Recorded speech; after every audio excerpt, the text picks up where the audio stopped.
Hey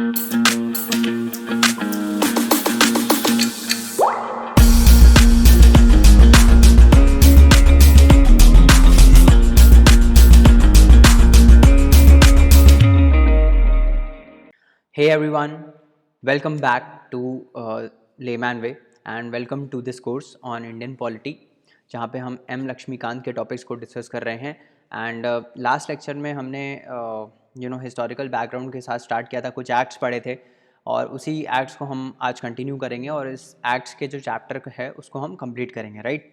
So let's move forward without any delay, and if you're new to this channel, do not forget to like, share, subscribe and also recommend our videos to your fellow aspirants as well ताकि उनको भी मदद हो पाए। और इसके साथ साथ हमारे जो शॉर्ट्स हैं that are very important, UPSC has been asking questions from these shorts, so please read listen to these shorts। 1 minute का वीडियो रहता है, ज़्यादा लंबा नहीं रहता है, उसमें बहुत ही इंपॉर्टेंट टॉपिक्स को हम डिस्कस करते हैं, राइट? और सारे इंपॉर्टेंट टॉपिक्स ही होते हैं, कुछ भी फालतू का बकवास नहीं रहता है। सो go and check out these shorts as well, and you can also log on to our website www.thelaymanway.com for more such lectures, right? चलिए जल्दी से आगे बढ़ते हैं और आज का लेक्चर कंटिन्यू करते हैं ऑन हिस्टोरिकल एक्ट्स। तो लास्ट लेक्चर में हमने चार्टर एक्ट पे ख़त्म किया था। हमने चार्टर एक्ट ऑफ 1833 पढ़ा था, राइट? और मैंने आपको ये बताया था कि जो चार्टर एक्ट है ये 20-20 साल में आते थे। तो पहला आया था 1793 में, दूसरा आया था 1813 में, उसके बाद कब आया था? उसके बाद 1833 में आया था और उसके बाद एक और चार्टर एक्ट आया था, दैट वाज इन 1853। तो ये सारे जो चार्टर एक्ट हैं ये 20-20 साल के गैप में आ रहे हैं, राइट? तो अब ये जो चार्टर एक्ट ऑफ 1853 था उसमें क्या किया है ना, तो इसने सबसे पहले तो ये किया कि जो गवर्नर जनरल की काउंसिल थी उनके फंक्शंस को सेपरेट किया। तो इसमें 2 फंक्शंस को सेपरेट किया गया, एक तो लेजिस्लेटिव फंक्शंस यानी लॉ मेकिंग, लॉ बनाने का फंक्शन, और दूसरा था एग्जीक्यूटिव फंक्शन, मतलब उसको इम्प्लीमेंट करने का फंक्शन। तो ये लेजिस्लेटिव फंक्शंस को इम्प्लीमेंट करने के लिए बेसिकली एक लेजिस्लेटिव काउंसिल को बनाया गया जिसको बाद में इंडियन लेजिस्लेटिव काउंसिल बोला गया, है ना? तो ये इंडियन लेजिस्लेटिव काउंसिल जो थी इसमें मेंबर्स होने थे, इसमें 6 मेंबर्स होने थे, ठीक है? ये जो 6 मेंबर्स थे इंडियन लेजिस्लेटिव काउंसिल के, इसमें से जो 4 थे उनको वो नॉमिनेटेड मेंबर्स थे। बेसिकली उनको नॉमिनेट कौन करेगा? उनको नॉमिनेट किया गया basically by local governments of Madras, Bombay, Bengal and Agra. ये जो 4 मेंबर्स थे, ये इन 4 लोकल गवर्नमेंट ने इनको नॉमिनेट करके भेजा था। कौन सी 4 थी? मद्रास, बॉम्बे, बंगाल एंड आगरा। तो समझ में आया कि सबसे पहला क्या क्या इसमें पॉइंट याद रखना है कि जो गवर्नर जनरल की काउंसिल थी उसके फंक्शंस को सेपरेट किया गया लेजिस्लेटिव फंक्शंस और एग्जीक्यूटिव फंक्शंस में। लेजिस्लेटिव फंक्शंस को परफॉर्म करने के लिए एक लेजिस्लेटिव काउंसिल बनी, है ना, नई लेजिस्लेटिव काउंसिल बनी जिसको बाद में इंडियन लेजिस्लेटिव काउंसिल बोला गया। और इस लेजिस्लेटिव काउंसिल में 6 मेंबर्स टोटल होने थे जिसमें से 4 को नॉमिनेट किया गया by local government of Madras, Bombay, Bengal and Agra. तो आप देख रहे हो इससे पहले कभी ऐसा रिप्रेजेंटेशन आया था? नहीं आया था। किसी भी चार्टर एक्ट में ऐसा कोई रिप्रेजेंटेशन आया था? नहीं आया था। तो पहली बार लोकल रिप्रेजेंटेशन को जगह मिली, मतलब for the first time local representation was introduced in Indian legislature. तो ये ध्यान रखना, ये एक्ट इसलिए इंपॉर्टेंट हो जाता है क्योंकि इस एक्ट में जो भी पहली बार चीज़ें हो रही है ना, वो उस पर्टिकुलर एक्ट से जो पहली बार चीज़ें हो रही हैं वो बहुत इंपॉर्टेंट है। तो चार्टर एक्ट ऑफ 1853 के थ्रू क्या हुआ कि पहली बार first time local representation was introduce in Indian legislature. तो ये पॉइंट आपको याद रखना है कि पहली बार क्या हुआ, लोकल रिप्रेजेंटेशन को इंट्रोड्यूस किया गया इंडियन लेजिस्लेचर में, ठीक है? इतना समझ में आ गया, पहला पॉइंट समझ में आ गया। उसके बाद क्या था कि फिर कंपनी, जो ब्रिटिश गवर्नमेंट थी, उन्होंने कंपनी को बोला कि भाई आप जो है वो टेरिटरीज़ का जो पोजेशन है वो आगे कंटिन्यू कर सकते हो until and unless British parliament आपको बोले कि आप छोड़ दो, है ना? बट जो वो टेरिटरीज़ हैं वो क्या हैं? ब्रिटिश पोजेशंस हैं, ठीक है? वो ब्रिटिश के पोजेशंस हैं, बट आप उन पर अभी जो भी आपका काम कर रहे थे उन टेरिटरीज़ पे, जो भी रेवेन्यू कलेक्ट कर रहे थे या जो भी XYZ काम कर रहे थे वो आप कंटिन्यू कर सकते हो, है ना? आप पोजेशन उन टेरिटरीज़ का कंटिन्यू कर सकते हो, but back of the mind ये ध्यान रखना कि वो ब्रिटिश पोजेशंस हैं सारे, ठीक है? ये हमने पहले पढ़ चुके हैं। उसके बाद जो कोर्ट ऑफ डायरेक्टर्स थे उनकी स्ट्रेंथ को रिड्यूस किया गया। कोर्ट ऑफ डायरेक्टर्स जो है उनकी स्ट्रेंथ को रिड्यूस किया गया, 24 से इसको कर दिया गया 18, ठीक है? तो ये ध्यान रखना कि जो स्ट्रेंथ थी कोर्ट ऑफ डायरेक्टर्स की उसको रिड्यूस किया गया टू 18, अब वो 18 हो गई थी। इसके साथ ही साथ सिविल सर्विसेज के लिए ओपन कंपटीशन इंट्रोड्यूस हुआ इसी एक्ट में। तो ये ध्यान रखना, कोई पूछ ले कि सिविल सर्विसेज वाला जो आप UPSC का पेपर देते हो उस टाइम में, वो सिविल सर्विसेज का जो पेपर है ना, जो कंपटीशन है वो पहली बार 1853 में इंट्रोड्यूस हुआ। 1833 में बात की गई थी कि हाँ हम ऐसा कुछ करेंगे, बट ऐसा कुछ हुआ नहीं था। 1853 में एक्चुअली इस चीज़ को रियलाइज़ किया गया, ठीक है? तो ये ध्यान रखना कि ओपन कंपटीशन वो सिविल सर्विसेज किस एक्ट में इंट्रोड्यूस हुआ था? 1853 वाले एक्ट में इंट्रोड्यूस हुआ था, ठीक है? ये ध्यान रखना। और आपको मेरे को कमेंट करके ये बताना है, अभी खैर आगे कवर होगा, कौन पहले ऐसे बंदे थे जिन्होंने ये सिविल सर्विसेज का एग्ज़ाम क्लियर किया था 1863 में? कौन ऐसे थे आपको बताना है। आगे आंसर मिल जाएगा, आने वाले लेक्चर में, मतलब आगे डिस्कस करेंगे तो पता चल जाएगा, ठीक है। इसके बाद इस जो सिविल सर्विसेज को मतलब ओपन कंपटीशन को लाने के लिए एक कमेटी कॉन्स्टिट्यूट हुई थी जिसको बोलते थे मैकॉले कमेटी। तो ये इसी पर्पस के लिए इंट्रोड्यूस हुई थी कि भाई हमको अब सिविल सर्विसेज मेरिट बेस पे करना है ना। तो कैसे करेंगे, पूरा टोटल एग्जाम कंडक्ट होगा, तो उसके लिए एक कमेटी का गठन हुआ, दैट इज़ मैकॉले कमेटी। कभी कभार ऐसे पूछ लेते हैं, कमेटी दे देते हैं और यहाँ पे साइड में लिख देंगे कि किस लिए थी ये कमेटी, तो ऐसा कभी क्वेश्चन आ जाए और मैकॉले कमेटी या इस साइड हो तो आप बस इधर मार देना कि ये सिविल सर्विसेज के लिए कमेटी थी एक मैकॉले कमेटी। इसको कब कॉन्स्टिट्यूट किया गया था? 1854 में, ठीक है। उसके बाद एक लॉ मेंबर को ऐड किया जाना था गवर्नर जनरल की एग्जीक्यूटिव काउंसिल में। ध्यान रखना, the law member became the full member of governor general executive council, ठीक है। सैलरी जो थी बोर्ड ऑफ कंट्रोल की, उसको अब ब्रिटिश गवर्नमेंट फिक्स करेगी और उसको पे कौन करेगा? कंपनी पे करेगी, है ना। तो ये थे इंपॉर्टेंट पॉइंट्स किसके, बेसिकली किसके थे ये? चार्टर एक्ट ऑफ 1853 के। अब आगे बढ़ते हैं और गवर्नमेंट ऑफ इंडिया एक्ट 1858 के बारे में बात करते हैं, ठीक है। इसको, ये जो गवर्नमेंट ऑफ इंडिया एक्ट 1858 था, इसको बोलते हैं हम एक्ट फॉर बेटर गवर्नमेंट और गुड गवर्नेंस। अब ऐसा इसको क्यों बोला जाता है? क्योंकि आपको पता है, हिस्ट्री में पढ़ा होगा आपने कि 1858 से पहले, दैट इज़ 1857, यहाँ पे हुई थी रिवोल्ट ऑफ 1857, जो म्यूटिनी हुई थी, है ना। तब अब इस म्यूटिनी के बाद हुआ क्या? इस म्यूटिनी के बाद ब्रिटिश गवर्नमेंट को ये समझ में आ गया कि भाई हम इंडिया का कंट्रोल किसी ट्रेडिंग कंपनी के हाथों में नहीं दे सकते, ठीक है, we have to control it. तो उन्होंने ये एक्ट लाए, इसको बोला गया एक्ट ऑफ गुड गवर्नेंस, क्योंकि कंपनी गवर्नेंस अच्छा नहीं कर रही थी, तो उन्होंने बोला कि अब हम लाएंगे एक्ट ऑफ गुड गवर्नेंस, ठीक है। तो उन्होंने ये एक्ट लाए। अब इस एक्ट के थ्रू जितनी भी बेकार चीज़ें थी, पॉलिसी जैसे डॉक्ट्राइन ऑफ लैप्स वगैरह, उन सबको हटा दिया गया, है ना। ये जो पॉलिसी थी जैसे डॉक्ट्राइन ऑफ लैप्स वगैरह आपने पढ़ी होंगी हिस्ट्री में, इनको सब रिमूव कर दिया गया, इसीलिए इसको बोला गया एक्ट ऑफ गुड गवर्नेंस। अब क्या था कि अब क्राउन डायरेक्टली कंट्रोल करेंगे इंडियन अफेयर्स को, है ना। पहले नहीं हो रहा था ऐसा, पहले क्राउन डायरेक्टली नहीं कर रहे थे, अभी क्या क्राउन डायरेक्टली कंट्रोल करेंगे इंडियन अफेयर्स को through a secretary of state. तो सेक्रेटरी ऑफ स्टेट अपॉइंट होंगे, उनके थ्रू क्राउन इनको कंट्रोल करेंगे। वाइसरॉय भी होगा, तो जो पहले गवर्नर जनरल थे, अब उन जो गवर्नर जनरल ऑफ इंडिया थे, उनको अब क्या बना दिया गया? उनको अब वाइसरॉय बना दिया गया। तो पहले जो आप पढ़ रहे थे गवर्नर जनरल ऑफ इंडिया, है ना, उनको अब क्या बना दिया गया? उनको अब बना दिया गया वाइसरॉय। तो पहले ऐसे वाइसरॉय कौन बने थे? Lord Canning. ये आपको ध्यान रखना है कि फर्स्ट वाइसरॉय ऑफ इंडिया कौन थे? लॉर्ड कैनिंग, ठीक है। इससे पहले हमने दो चीज़ें और डिस्कस करी, एक था गवर्नर जनरल ऑफ बंगाल, है ना, और इसके बाद एक गवर्नर जनरल ऑफ इंडिया। ये दोनों आपको कमेंट करके बताना है, क्योंकि पिछले लेक्चर में बताया था गवर्नर जनरल ऑफ इंडिया कौन थे अभी तक, और गवर्नर जनरल ऑफ बंगाल पहले जो एक्ट में आया था ना, रेगुलेटिंग एक्ट ऑफ 1773 में जब हमने डिस्कस किया था, गवर्नर जनरल ऑफ बंगाल बने, वो कौन थे, है ना। तो ये याद रहना चाहिए, रिवीजन होना चाहिए, ठीक है। उसके बाद ये आपको ध्यान है कि वाइसरॉय जो है इंडिया के, वो कौन बने? लॉर्ड कैनिंग बने। पहले वाइसरॉय कौन बने? लॉर्ड कैनिंग बने, ठीक है। ड्यूअल गवर्नमेंट जो थी उस टाइम जब आई थी, ड्यूअल गवर्नमेंट, उसको हटा दिया गया। मतलब वो जो बोर्ड ऑफ कंट्रोल और जो पिट्स इंडिया एक्ट में आया था ना, बोर्ड ऑफ कंट्रोल और कोर्ट ऑफ डायरेक्टर्स, उसको रिमूव कर दिया गया, ये ध्यान रखना। और उसी की जगह सेक्रेटरी ऑफ स्टेट आ गया, ठीक है। तो क्राउन अब डायरेक्टली कंट्रोल करेंगे through a secretary of state. अब सेक्रेटरी ऑफ स्टेट को इनको काम करने के लिए एक 15 मेंबर की काउंसिल दी गई, है ना। एक 15 मेंबर की काउंसिल थी, है ना। ये एक एडवाइजरी बॉडी थी जो इनको एडवाइस करती थी। बट फाइनल जो इसके रिगार्डिंग जो डिसीजन था, वो था किसके पास? सेक्रेटरी ऑफ स्टेट के पास, है ना। वो डायरेक्टली क्राउन को रिपोर्ट करते थे। तो ये पूरा स्ट्रक्चर आपको याद होना चाहिए, ठीक है। इसके बाद इन्होंने ये बोला कि भाई प्रिंसली स्टेट जो है ना, जो प्रिंसली स्टेट्स है, उनको हम इंडिपेंडेंट स्टेटस देंगे, प्रोवाइडेड कि वो ब्रिटिश पैरामाउंसी को एक्सेप्ट करें, ठीक है। तो प्रिंसली स्टेट जो है उनको इंडिपेंडेंट स्टेटस मिलेगा, प्रोवाइडेड कि वो ब्रिटिश पैरामाउंसी को एक्सेप्ट करें, ये कंडीशन रखी थी इन्होंने, है ना। तो ये थे गवर्नमेंट ऑफ इंडिया एक्ट 1858 के इंपॉर्टेंट पॉइंट्स, ठीक है। अब आगे बढ़ते हैं और इंडियन काउंसिल एक्ट ऑफ 1861 के बारे में बात करते हैं। तो इंडियन, अब क्या हो रहा है? अब देखो, मैंने आपको बताया कि 1833 तक सेंट्रलाइजेशन कंप्लीट हुआ, पावर का सेंट्रलाइजेशन कंप्लीट हुआ, सारी पावर अब ब्रिटिश के हाथ में थी। अब क्या हुआ? अब यही पावर डिसेंट्रलाइज हो गई। डिसेंट्रलाइज मतलब अब धीरे धीरे ये पावर वापस लोगों को दी जाएगी।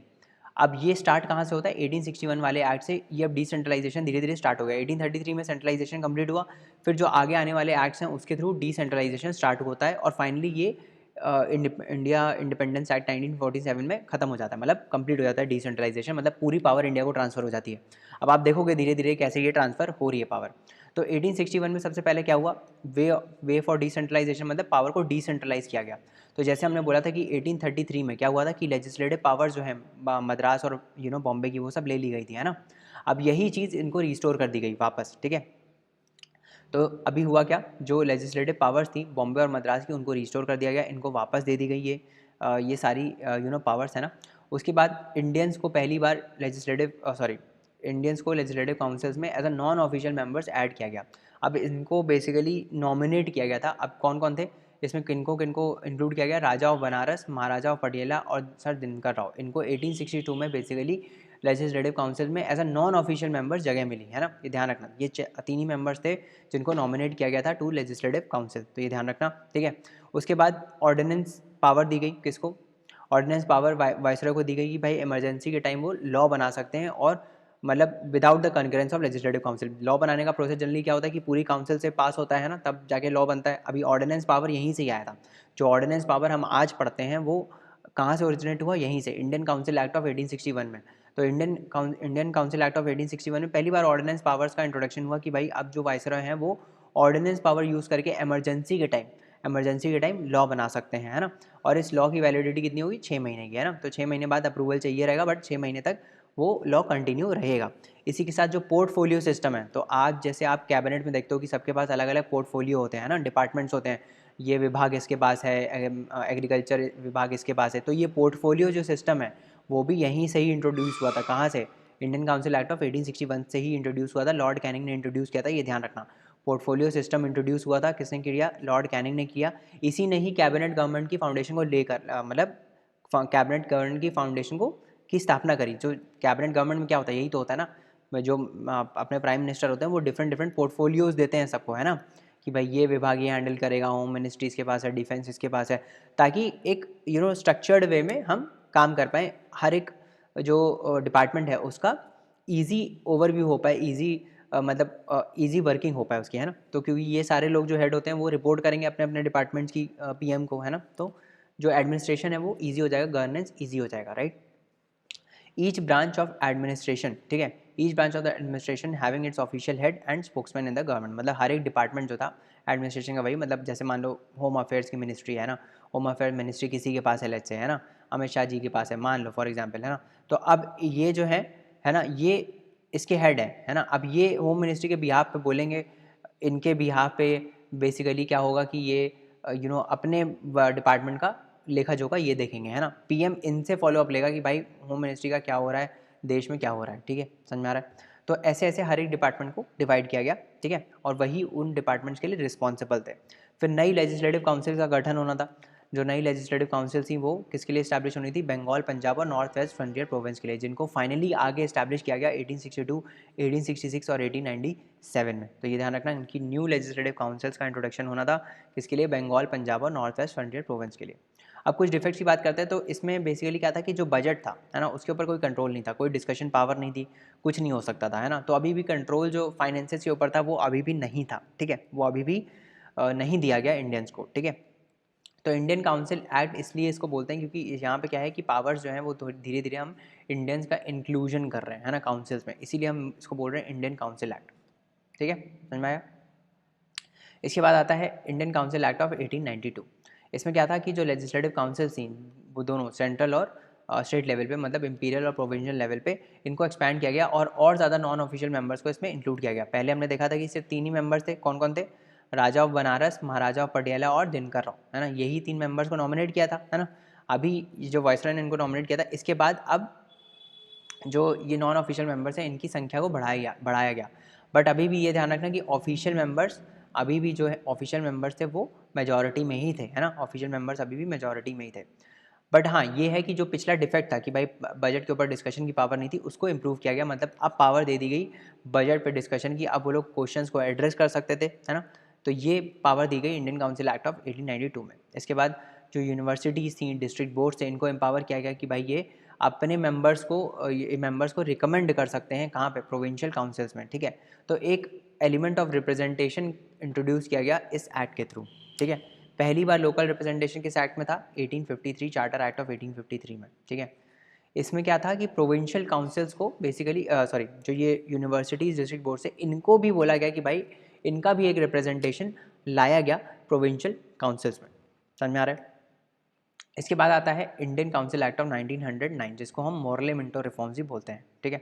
तो मॉर्ले मिंटो रिफॉर्म्स इसलिए बोलते हैं क्योंकि ये सेक्रेटरी ऑफ स्टेट थे और ये वाइसरॉय थे उस टाइम। तो मॉर्ले मिंटो रिफॉर्म्स इंपॉर्टेंट है, इससे काफ़ी क्वेश्चन आते भी हैं, है ना। तो मॉर्ले मिंटो रिफॉर्म्स में क्या हुआ कि सबसे पहला और इंपॉर्टेंट पॉइंट इसमें ये है कि इसमें सेपरेट इलेक्टोरेट्स का इंट्रोडक्शन हुआ। सेपरेट इलेक्टोरेट्स मुस्लिम्स के लिए इंट्रोड्यूस हुआ। मतलब सेपरेट इलेक्टोरेट का मतलब क्या है कि सेपरेट है इलेक्टोरेट। इलेक्टोरेट मतलब सेपरेट है, मतलब अब जो मुस्लिम, मान लो मुस्लिम का कोई कैंडिडेट खड़ा हो रहा है ना, जो मुस्लिम कैंडिडेट खड़ा हो रहा है उसको इलेक्ट करने के लिए मुस्लिम जनता ही उसको इलेक्ट करेगी। ये होता है सेपरेट इलेक्टोरेट। सेपरेट है इलेक्टोरेट मतलब कॉमन नहीं है, यूनिवर्सल नहीं है, मतलब कि सारी जनता मिल के मुस्लिम कैंडिडेट को वोट नहीं करेगी, इलेक्ट नहीं करेगी, सिर्फ मुस्लिम कम्युनिटी ही जाके वोट करेगी, सिर्फ मुस्लिम कम्युनिटी ही अपने रिप्रेजेंटेटिव को इलेक्ट करेगी। इसीलिए इसको बोलते हैं हम सेपरेट इलेक्टोरेट। और ये हर कम्युनिटी के लिए हो सकता है, ऐसा नहीं है कि ये सिर्फ मुस्लिम्स के लिए है। बट 1909 में इसको स्पेशली मुस्लिम्स के लिए इंट्रोड्यूस किया गया, है ना। और इनको रिप्रेजेंट, मतलब जैसे क्या होता है ना, अभी एट प्रेजेंट क्या होता है कि भाई जिस स्टेट की पॉपुलेशन ज़्यादा है ना, उस स्टेट को ज़्यादा रिप्रेजेंटेशन मिलता है ना। भाई अगर यूपी की पॉपुलेशन बहुत ज़्यादा है तो यूपी की सीट्स भी ज़्यादा है ना। तो अब पर वहाँ पे क्या हुआ, वहाँ पे ऐसा नहीं हुआ। अब मुस्लिम्स की पॉपुलेशन तो कम थी बट उनको रिप्रेजेंटेशन जो मिला वो अपनी पॉपुलेशन के प्रपोर्शन में बहुत ज़्यादा मिला, ठीक है। ये ऐसी एक्चुअली, मतलब आप समझ लो कि ब्रिटिश क्या करना चाह रहे थे कि मुस्लिम्स को अपने साइड लेना चाह रहे थे, है ना। ये बोल के कि भाई हमने तो देखो तुमको अपने सेपरेट इलेक्टोरेट दे दिया, है ना। मुस्लिम्स को अपने साइड वो लेना चाह रहे थे, इस वजह से इनको रिप्रेजेंटेशन एक्सेस में दिया गया। तो ये ध्यान रखना कि सबसे पहली बार जो क्या बोलते हैं सेपरेट इलेक्टोरेट का इंट्रोडक्शन हुआ था, दैट वाज इन 1909, और वो मुस्लिम्स के लिए पहली बार इंट्रोड्यूस हुआ था, ठीक है।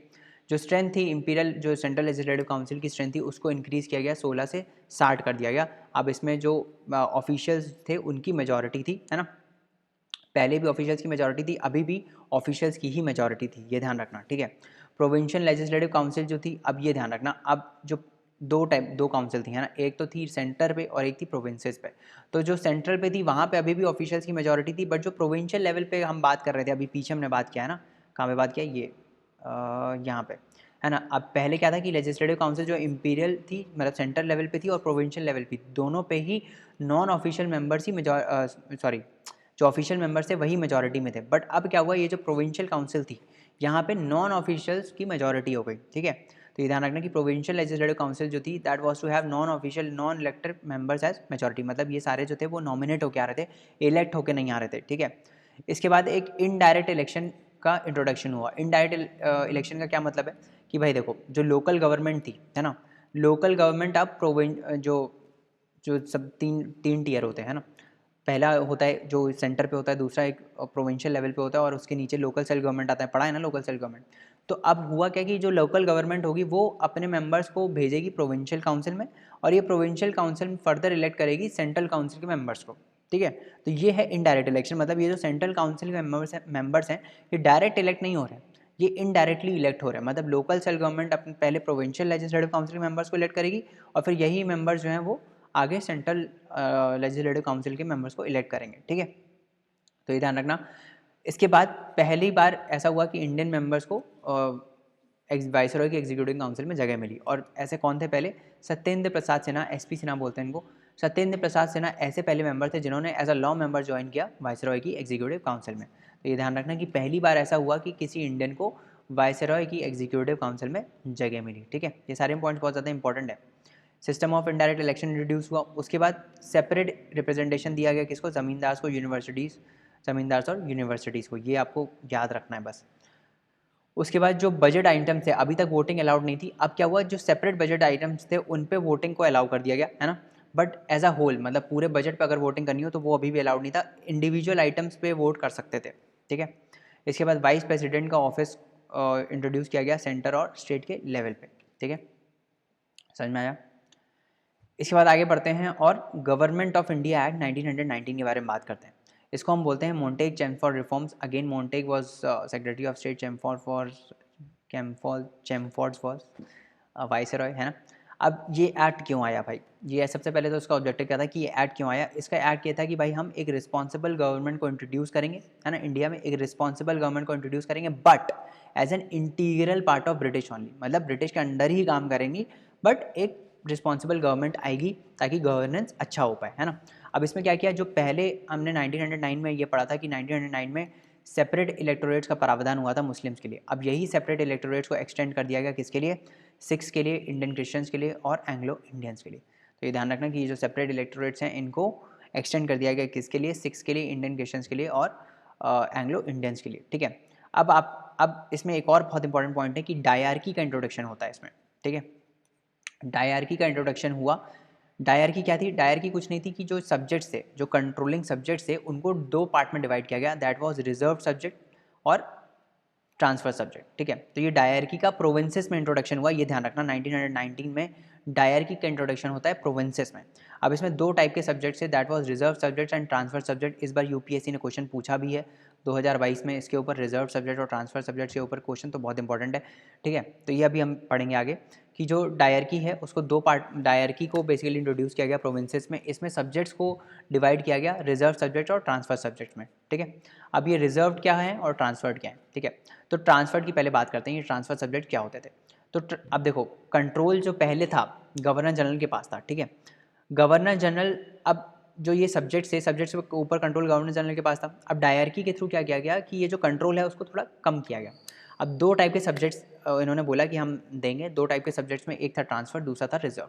ट्रांसफर सब्जेक्ट्स में क्या था कि जो इंडियन मिनिस्टर्स थे, ठीक है, वो गवर्नर जनरल जो है वो उनके एड एंड एडवाइस से एक्ट करेंगे, है ना। जैसे अभी क्या होता है कि भाई अभी जो प्रेसिडेंट है वो एड एंड एडवाइस पे एक्ट करते हैं, है ना, खुद की मर्जी मन मर्जी नहीं चलती है। तो अभी क्या हुआ कि गवर्नर जनरल जो है वो अब एड एंड एडवाइस पे काम करेंगे मिनिस्टर्स की, ठीक है।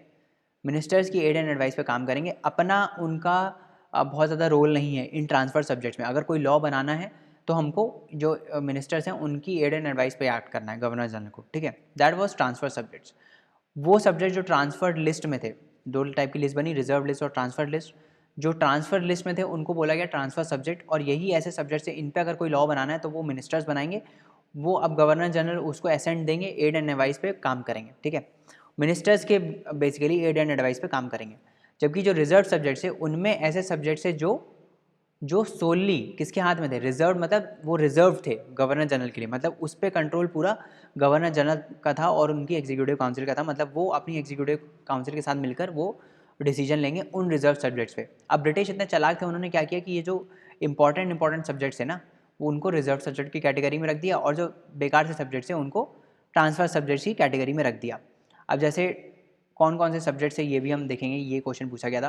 तो ट्रांसफर सब्जेक्ट जो था उसमें कौन कौन से सब्जेक्ट थे, जैसे लोकल सेल्फ गवर्नमेंट हो गया, पब्लिक वर्क्स हो गया, सैनिटेशन हो गया, इंडस्ट्रियल रिसर्च हो गया, इस्टेब्लिशमेंट ऑफ न्यू कंपनीज हो गया। ये सब इतने कोई इंपॉर्टेंट सब्जेक्ट्स नहीं है एडमिनिस्ट्रेशन के पॉइंट ऑफ व्यू से, इनको रखा गया ट्रांसफर्ड लिस्ट में, ठीक है, समझ में आया।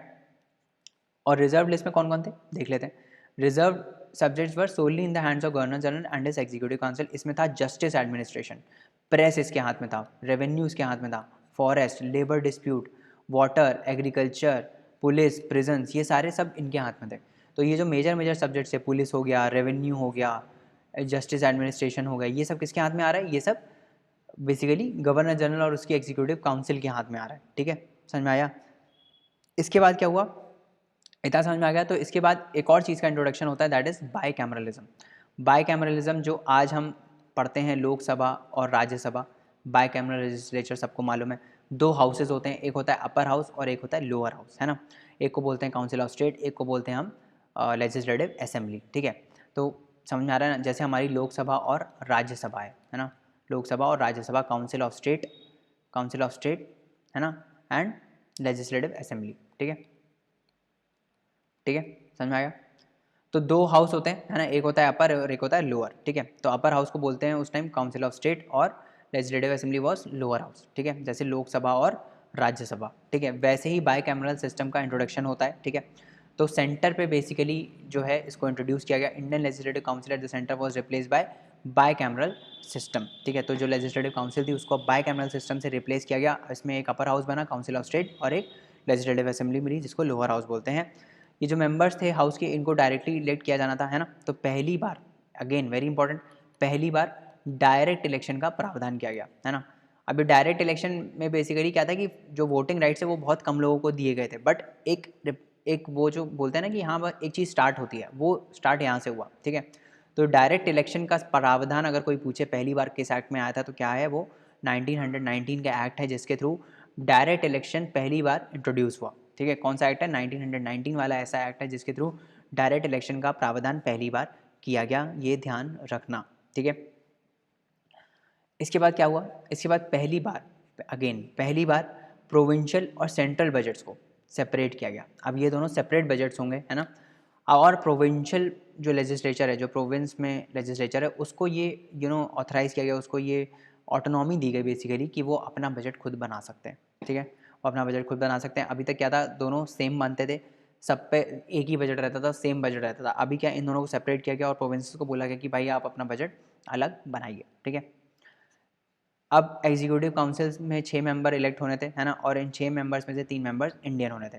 और जो वोटिंग राइट्स हैं वो लिमिटेड थे। मैंने बताया कि वोटिंग राइट्स लिमिटेड थे। ये किसके किसके बेसिस पे दिए जाते थे, टैक्स के बेसिस पे, एजुकेशन के बेसिस पे, कौन कितना ज़्यादा पढ़ा लिखा है, कितना ज़्यादा कौन टैक्स पटाता है, उस बेसिस पे ये वोटिंग राइट्स को देते थे। सेंट्रल जो पब्लिक सर्विस कमीशन है उसका भी इस्टेब्लिशमेंट इसी एक्ट के थ्रू हुआ, है ना। जो प्रेसिडेंट और वाइस प्रेसिडेंट की पोस्ट है उसको इसी एक्ट के थ्रू इंट्रोड्यूस किया गया। आज के ज़माने में इसको हम स्पीकर और डेप्यूटी स्पीकर के नाम से जानते हैं। तो अगर कोई ऐसा बोल दे कि भाई स्पीकर और डेप्यूटी स्पीकर की पोजीशन जो है वो पहले किसी ब्रिटिश एक्ट में के थ्रू हम उसका रेफरेंस ले सकते हैं, तो आप बोलोगे that is government of India act 1919 के थ्रू ऐसी पोस्ट को इंट्रोड्यूस किया गया था। That was president and vice president at that point of time, ठीक है। High commissioner of India was appointed, India का हाई कमिश्नर अपॉइंट किया गया था। और सेक्रेटरी ऑफ स्टेट को अब जो एक्सपेंसेस जो मिलना था, जो सैलरी वगैरह जो भी पे होना था, वो अब इंडियन रेवेन्यू से मिलना था, ठीक है। समझ में आ गया।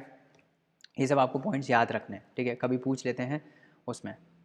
उसके बाद अगला एक्ट आता है, that is called government of India act 1935। This is also a very important act. इस एक्ट के थ्रू फेडरेशन का प्रावधान किया गया। फेडरेशन में क्या होता है, federation, what is a federation, power divided रहती है ना। फेडरेशन में क्या होता है, पावर डिवाइड होती है सेंटर और स्टेट में, दैट इज़ फेडरेशन। अब इसमें पहली बार क्या हुआ, इसमें बोला गया ब्रिटिश ने कि भाई हम फेडरेशन बनाएंगे, हम पावर को डिवाइड करेंगे। अब इस ऑल इंडिया जो फेडरेशन थी उसमें कौन कौन होंगे, किन के बीच में पावर डिवाइडेड होगी, गवर्नर्स के प्रोविंसेस होंगे, चीफ कमिश्नर के प्रोविंसेस होंगे और प्रिंसली स्टेट होंगे। बट जो ब्रिटिश है उसने एक चालाकी ये करी, उन्होंने बोला कि भाई ये फेडरेशन तभी हम बनाएंगे जब 50% ऑफ प्रिंसली स्टेट्स अग्री करेंगे इसको ज्वाइन करने के लिए। फेडरेशन को ज्वाइन करने के लिए 50% प्रिंसली स्टेट्स अग्री करेंगे तभी ये फेडरेशन बनेगा। बट इन्होंने ये ऐसा कभी अग्री किया ही नहीं, प्रिंसली स्टेट्स ने कभी अग्री ऐसा किया नहीं, और ये फेडरेशन एक्चुअली में कभी बीइंग में आया ही नहीं, है ना। समझ में आ रहा है। तो फेडरेशन कभी आया नहीं, बस प्रावधान था इसमें फेडरेशन का। उसके बाद डायरकी जो है उसको एबॉलिश किया गया। तो अब ये ध्यान रखना कि 1919 में डायरकी का इंट्रोडक्शन हुआ था, है ना। इसके बाद अगर आप हिस्ट्री पढ़ोगे तो इसके बाद आपको पता होगा कि भाई 2 कमेटीज़ आई थी, 2 कमीशंस आए थे। एक मूडी मैन करके था, वो आया था इसी को रिव्यू करने के लिए, कॉन्स्टिट्यूशन फ्रेमवर्क को रिव्यू करने के लिए। उसके बाद साइमन कमीशन भी आता है ना, यही बताने के लिए कि भाई ये जो डायरकी है वो काम कर रही है कि नहीं कर रही है। कमेंट करके बताना ये मूडी मैन जो थी और ये साइमन कमीशन था ये कौन से ईयर में आए थे, ठीक है। कॉन्स्टिट्यूशनल वर्किंग को रिव्यू करने के लिए आए थे ये दोनों कमीशंस, ठीक है। तो आपको मेरे को कमेंट करके बताना है कि ये कब कब आए थे, मूडी मैन और साइमन कमीशन। साइमन बहुत फेमस है, मूडी मैन शायद ना पता हो, बट एक बार आप देखना जाके कि कब आया था, ठीक है। अब देखो, अब डायरकी जो थी, जो 1919 के एक्ट में आई थी, प्रोविंसेस में डायरकी का इंट्रोडक्शन हुआ था, उसको अब हटा दिया गया, ठीक है। तो जो डायरकी थी उसको प्रोविंसेस अब हटा दिया गया, बट डायरकी को सेंटर जो फेडरल सेटअप है, फेडरल एग्जीक्यूटिव वाला सेटअप है, वहाँ पे डायरकी को लाया गया, वहाँ पे सब्जेक्ट्स को डिवाइड किया गया, ठीक है। तो ये ध्यान रखना। अब मैं बता रहा हूँ आपको कि प्रोविंसेस में जो डायरकी है, कन्फ्यूज़ मत होना, प्रोविंसेस में जो डायरकी है उसको अबॉलिश किया गया है, ठीक है। प्रोविंसेस में जो डायरकी है उसको अबॉलिश किया गया है और प्रोविंसेस को ऑटोनॉमी दी गई है। यही मकसद था इस एक्ट का, हम प्रोविंसेस को थोड़ा ऑटोनॉमी देंगे, ठीक है। रिस्पॉन्सिबल गवर्नमेंट को इंट्रोड्यूस करेंगे, ठीक है। तो डायरकी में क्या था, 2 सब्जेक्ट से रिजर्व लिस्ट थी, एक रिजर्व सब्जेक्ट से और ट्रांसफर सब्जेक्ट से, दोनों को हटा दिया गया, ठीक है। समझ में आ गया। प्रोविंशियल ऑटोनॉमी को इंट्रोड्यूस किया गया, प्रोविंसेस को ऑटोनॉमी दी गई कि भाई आप अपने हिसाब से काम कर सकते हो, अपने फाइनेंशियल पावर्स आपके पास इंडिपेंडेंट हैं, आपके रिसोर्सेज इंडिपेंडेंट हैं, हम आपको कंट्रोल नहीं करेंगे, है ना। अब पहले मान लो क्या था कि अगर किसी को लोन लेना है, लेट्स से किसी प्रोविंस को लोन लेना है, तो वो पहले सेंटर से परमिशन लेगा। अब ऐसा नहीं है, अब उनके पास क्या है, ऑटोनॉमी है कि वो लोन खुद ले सकते हैं, अपना कुछ गिरवी रख के ले सकते हैं। प्रोविंसेस के पास बहुत ज़मीन है, वो अपनी ज़मीन लेके अपनी ज़मीन गिरवी रख के लोन ले सकते हैं। तो ये सब जो ऑटोनॉमी है वो इसी एक्ट के थ्रू दी गई, ठीक है। बाई कैमरल लेजिस्लेचर जो है वो सेंटर पे तो था ही, इसके साथ साथ उसको अब 6 प्रोविंसेस में भी इंक्लूड किया गया। तो जितने भी 11 प्रोविंसेस है उनमें से जो 6 प्रोविंसेस हैं उनमें क्या किया गया, उनमें इस बाई कैमरल लेजिस्लेचर को इंक्लूड किया गया। जस्ट अ मिनट, चार्जिंग पे लगा देते हैं इसको, है ना। समझ में आया। बाई कैमरल लेजिस्लेचर जो सेंटर में था अब उसके साथ साथ वो प्रोविंसेस में भी आ गया था, 6 प्रोविंसेस में भी वो आ गया था। सेपरेट इलेक्टोरेट्स हैं, अब हमने सबसे पहले सेपरेट इलेक्टोरेट्स देखा था 1909 में, है ना, 1909 में, उसके बाद 1919 में, उसके बाद अब आ रहा है 1935। हर एक ईयर के साथ, हर एक एक्ट के साथ सेपरेट इलेक्टोरेट को एक्सटेंड किया जा रहा है। यहाँ पे था मुस्लिम्स, यहाँ पे था सिख्स, क्रिश्चियंस, एंग्लो इंडियंस, है ना, यूरोपियंस। यहाँ पे क्या है, यहाँ पे है डिप्रेस्ड क्लासेस को भी अब दिया गया, लेबर को भी दिया गया और वुमेन को भी ये सेपरेट इलेक्टोरेट्स का प्रावधान दिया गया। तो ये ध्यान रखना, it was extended, separate electorates को एक्सटेंड किया गया किसके लिए, डिप्रेस्ड क्लासेस के लिए, वुमेन के लिए और लेबर के लिए। कौन से एक्ट में था ये, 1935 वाले एक्ट में था, ठीक है। डायरकी को फेडरल सेटअप में लाया गया, फेडरल सेंटर पे बेसिकली डायरकी को एस्टैब्लिश किया गया, वहाँ पे अब सब्जेक्ट्स को डिवाइड किया गया, ठीक है, वहाँ पे सब्जेक्ट्स को डिवाइड किया गया। अब फेडरल लेजिस्लेचर जो है, अब पहले हमने देखा था कि बाई कैमरल सिस्टम का इंट्रोडक्शन हुआ था, है ना, तो 2 चैम्बर्स होंगे, काउंसिल ऑफ स्टेट होगा, है ना, एंड फेडरल लेजिस्लेटिव असेंबली होगी, ठीक है। और इसके साथ जो काउंसिल ऑफ स्टेट्स है, जैसे हमारा राज्यसभा है, राज्यसभा क्या है, परमानेंट बॉडी है ना, लोकसभा डिसॉल्व होता है 5 साल में, बट राज्यसभा होता है क्या, राज्यसभा नहीं डिसॉल्व होता, वो परमानेंट बॉडी है। तो इसीलिए अब वहीं यही जो 1935 एक्ट वाला एक्ट था, इसमें क्या किया गया, जो काउंसिल ऑफ स्टेट है उसको परमानेंट बना दिया गया, was to be a permanent body, इसको आप डिसॉल्व नहीं कर सकते, ठीक है, समझ में आ रहा है। इसके बाद जॉइंट सिटिंग का प्रोविजन हुआ। जॉइंट सिटिंग क्या होती है कि भाई जब भी लॉ बन रहा है ना, मान लो दोनों हाउसेज, अब बाई कैमरल सिस्टम का इंट्रोडक्शन हुआ है, मान लो लोग अपर हाउस ने पास या लोअर हाउस ने पास किया, अपर हाउस रिजेक्ट कर रहा है उसको, तो इसमें क्या है, कॉन्फ्लिक्ट आ गया, इसके लिए जॉइंट सिटिंग होती है। तो जॉइंट सिटिंग का प्रावधान भी गवर्नमेंट ऑफ इंडिया एक्ट 1935 के थ्रू किया गया।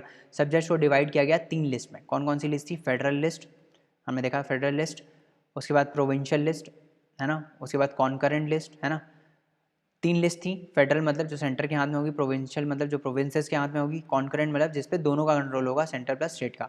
इसके बाद जो भी सब्जेक्ट्स बच गए थे, है ना, जो भी सब्जेक्ट बच गए थे जो इन तीनों लिस्ट में नहीं आते थे, उसको कहाँ पे रखा गया, उनको रखा गया, किस में रखा गया, उसको उसकी पावर किसके, रेजिडरी पावर्स किसको दी गई, गवर्नर जनरल को।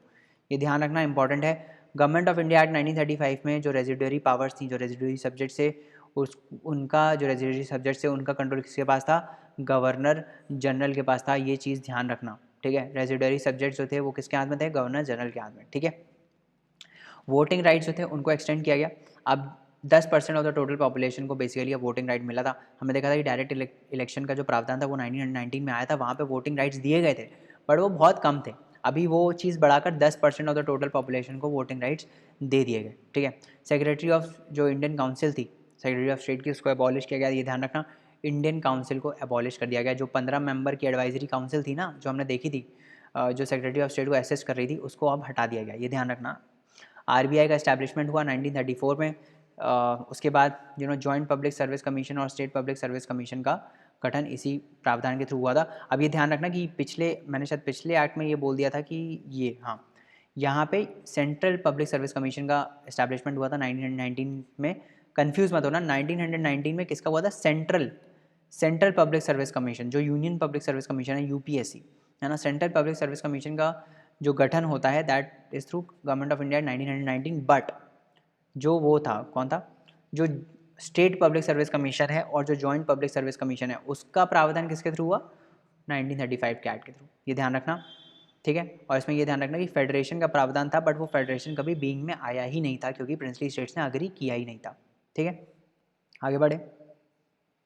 उसके बाद लास्ट एक्ट है, बहुत ही सिंपल है, 1947 वाला एक्ट। इसके थ्रू इंडिया को इंडिपेंडेंस मिल जाता है। इसका नाम ही यही है, इंडियन इंडिपेंडेंस एक्ट ऑफ 1947। तो इसके थ्रू सेक्रेटरी ऑफ स्टेट को बेसिकली अब अबॉलिश कर दिया गया। 1935 में क्या था, इंडियन काउंसिल को अबॉलिश किया गया, है ना, इंडियन काउंसिल को अबॉलिश किया गया था। यहाँ पे क्या हुआ, सेक्रेटरी ऑफ स्टेट को अबॉलिश कर दिया गया। इंडिया को फ्रीडम दे दी गई, प्रिंसली स्टेट्स को फ्रीडम दे दी गई। उनके पास ये फ्रीडम थी कि भाई वो या तो इंडिया ज्वाइन कर सकते हैं या तो पाकिस्तान ज्वाइन कर सकते हैं, ठीक है, समझ में आ गया। तो ये थे अपने सारे एक्ट्स। तो ये हिस्टोरिकल बैकग्राउंड वाला चैप्टर ख़त्म हो चुका है। अब एक जल्दी से यूपीएससी के पीवाईक्यूज कर लेते हैं इसी से रिलेटेड, है ना, क्या क्या इस कंसेप्ट पे क्वेश्चन आए हैं। एक ही क्वेश्चन करेंगे, ज़्यादा नहीं करेंगे। आपको पता है रिजर्व सब्जेक्ट, ट्रांसफर सब्जेक्ट का भी क्वेश्चन आया, वो रिसेंटली आया है, तो वो आप खुद से एक बार कर लेना। इसको हम करते हैं। In the federation establish by the government of India at 1935 residuary powers were given to. Residuary power किसके हाथ में थी, तो वो किसके पास थी, गवर्नर जनरल के हाथ में थी, है ना। रेजिडरी पावर गवर्नर जनरल के हाथ में। हिस्ट्री के जो पीवाईक्यू वाली लिस्ट है ना, उसमें आपको इसके क्वेश्चंस मिलेंगे एक्ट्स के, तो वहाँ हिस्ट्री में आप करना है इसको। पॉलिटी में जनरली नहीं रहता, ये दोनों में कंबाइंड टॉपिक रहता है, पॉलिटी और हिस्ट्री दोनों का ये कंबाइंड टॉपिक रहता है। तो मैंने तो सारे कवर कर दिए हैं पॉइंट्स मेजर जो मेन है। आप जब हिस्ट्री के PYQs कर रहे हो तो जहाँ से भी कर रहे हो हिस्ट्री के PYQs, वहाँ पे जाके आज बेसिकली इन 2 लेक्चर के बाद उसको कर लेना एक बार कंप्लीट, ठीक है? तो एक बार रिवीजन हो जाएगा, ठीक है? समझ में आ गया? So thank you so much for watching this lecture. अगर कोई फीडबैक है तो प्लीज़ अपने जो कमेंट्स हैं वो कमेंट सेक्शन में ड्रॉप कर दो। We will try to improvise on that, है ना? You can also explore our YouTube, ये लेक्चर सीरीज़ फ्री चल रही है for all of you who you know are struggling to read Laxmikanth. तो लक्ष्मीकांत हम सिंप्लीफाई कर रहे हैं इस सीरीज़ में, है ना? और बहुत लेक्चर्स और भी पढ़े हुए हैं, NCERT के लेक्चर्स पढ़े हुए हैं, इकोनॉमिक्स के पढ़े हुए हैं, polity, Indian constitution at work भी पढ़ा हुआ है ना? तो वो सब भी पढ़ा हुआ है। And if you love our work please leave us a review on Google, we really appreciate. At least you can do this, and for more such courses you can visit our website www.thelaymanway.com. Thank you so much. अगले lecture में मिलते हैं, तब तक के लिए bye bye, take care and study hard, see you.